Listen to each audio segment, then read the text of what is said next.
I actually have some form of connection to the creator of this movie, Mariama Diallo. I hope I pronounced it right.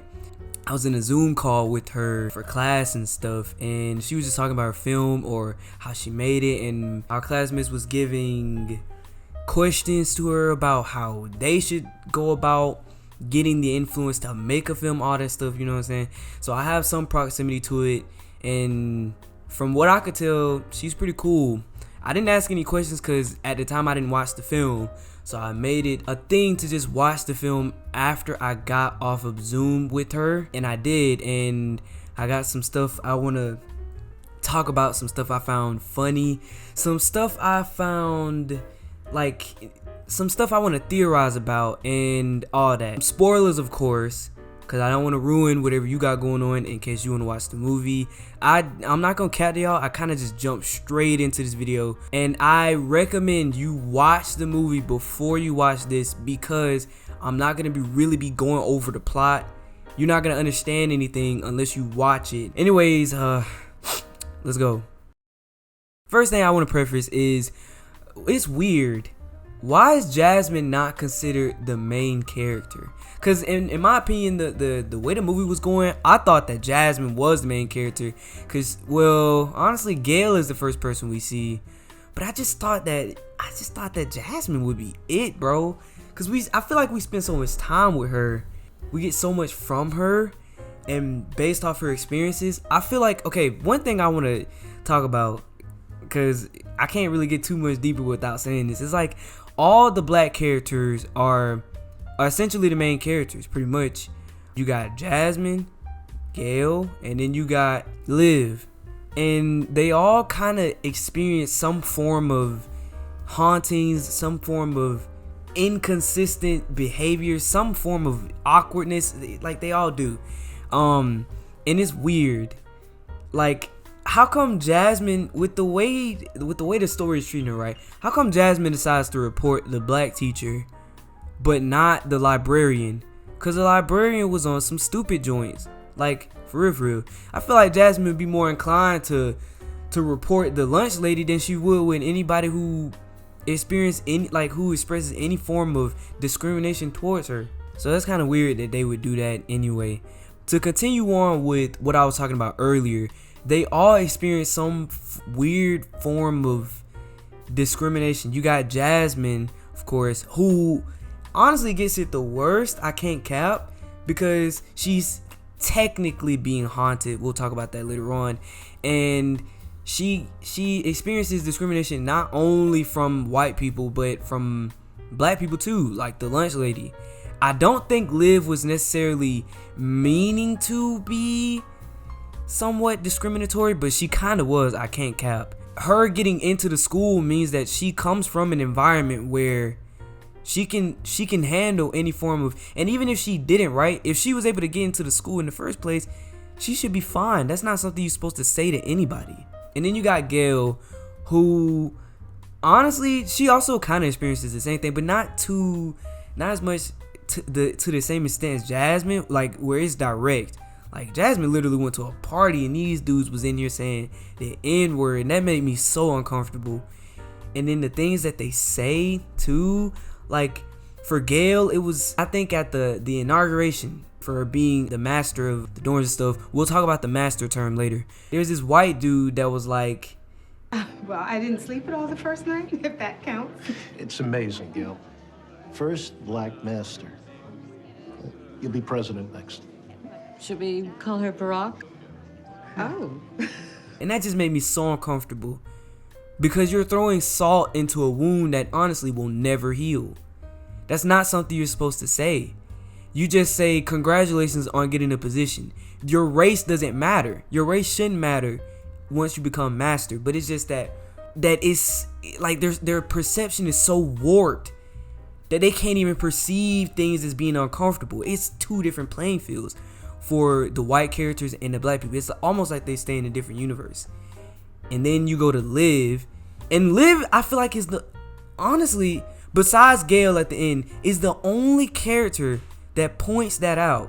And she's kind of weird too, because it was kind of implied that she might not even be black, but I think she is based off the color of her skin, and I think her hair is curly too. If you got any form of curly hair and your skin is black, you're probably black. Well, you at least got some lineage in African American. Either way, I think Liv is black. I don't know. I'm not sure what to say about Liv. I have no theories for her. I have nothing to say about Liv, honestly. But I do got respect for her, because when she was at that conference, she did her thing in there. I can't even cap. So let's talk about this master term. Let's talk about the hauntings, and the last thing that we should talk about, which is the white people being in a different universe. So the master term is weird to me because it's almost like intentional by the creator of this film, and I guess we'll talk about that later on when we get to the hauntings and stuff, more theories or whatever. But the master term is salt in the wound, like I was talking about earlier, because the word master for African Americans, I can't cap, it immediately has a negative connotation. No matter how you look at, like, as a black person, right? You hear the term master, you unconsciously think of something negative. Even if it's not the prevailing thought, it's something that makes you feel uncomfortable. Like, I would never want to call somebody master, or I would never want to call somebody boss at the end of the day either. I would never want to call anybody any of that. We've been ruled over for many years. So this word, this term, especially with the environment that you're in, just rubs me the wrong way. It's only really stressed because of the environment that you're in. You look at how at the end of the movie, Gail is taking it in for what it is. She sees all these people who have honestly been in it for so long, that they look just like their ancestors. They've been doing this for so long that they've become jaded to the experience. Like, their perception becomes warped. They can't even understand that the things that they're doing make people uncomfortable, or make black people uncomfortable. And I thought that the paintings at the end, the photos at the end and stuff, was a real nice touch to express that idea. And also, I had talked to my sister about this film, because as soon as I watched it, I was like, yo, bro, let me know what you think about this, because I mean, I got some thoughts and stuff, but I just never, I couldn't put it into good words. And I think she did, honestly. That the white characters are in different universes, because they don't have to understand what we've been through, because they've been in this position for so long that it's not even a thought. So after Gail's explosion, it's almost funny how they just turn it into, oh, you're probably stressed about work. No, a black child just died on campus. There's less than 10 black people on campus in total, and that's including the teachers and staff and stuff. You could never understand. You could never, because your skin isn't black. You know what I'm saying? And it's crazy. It's crazy. No matter how much Gail tried, and she realized this at the end of the video, at the end of the movie, that they would never understand that. So she just leaves. And kudos to her. It's just too bad that Jasmine couldn't, you know what I'm saying, break herself out of the curse. I guess we should talk about that now.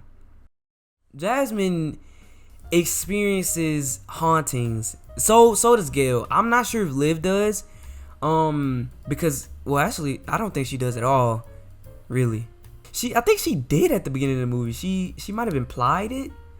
She said she wants to get away. So maybe she did herself, but let's talk about Jasmine and then Gail's hauntings, because those are the ones that we know for sure. So for Jasmine, hers is more blatant. Like, it's purely discrimination from the beginning to the end, and the uncomfortability of being in a predominantly white space. It's overwhelmingly discouraging. And when we get to the hospital scene between her and Gail, the movie kind of starts to put that idea in your mind.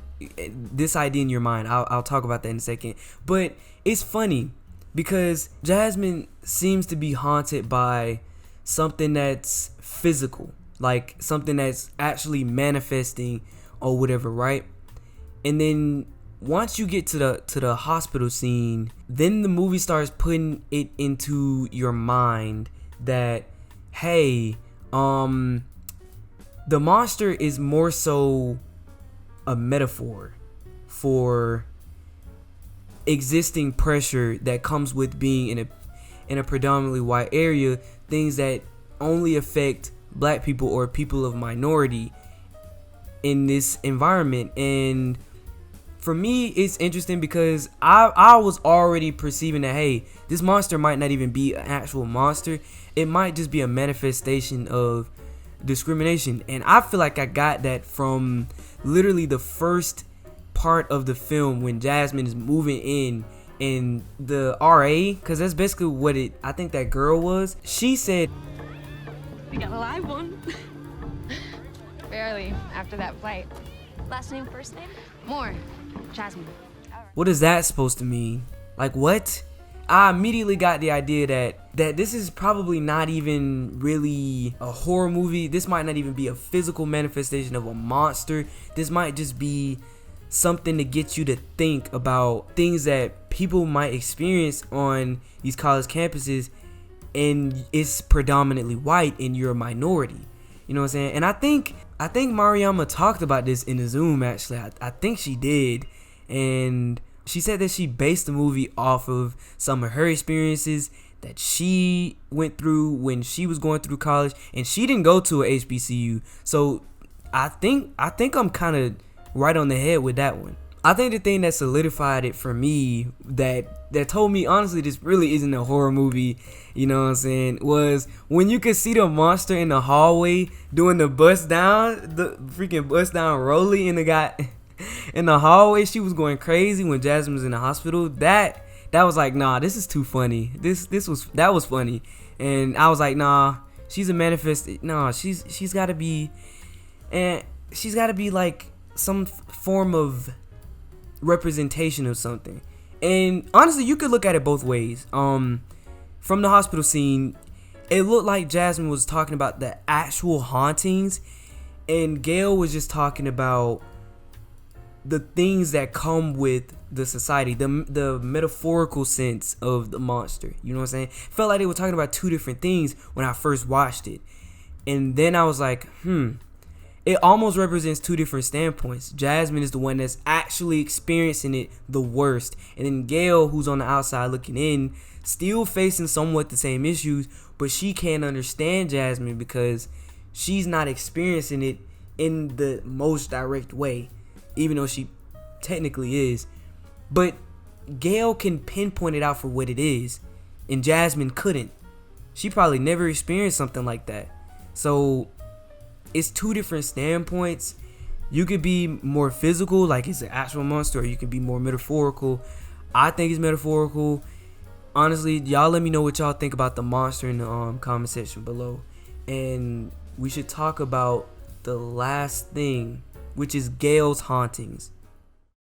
Gail is, I like the way that they represented her hauntings. She's almost compared to a house slave, and she says this in the movie, that she feels like she's basically just a house slave, and that these people only keeping them around, Liv really only got the job so that people cannot perceive them as racist, or so that they can get people off their back. You know what I'm saying?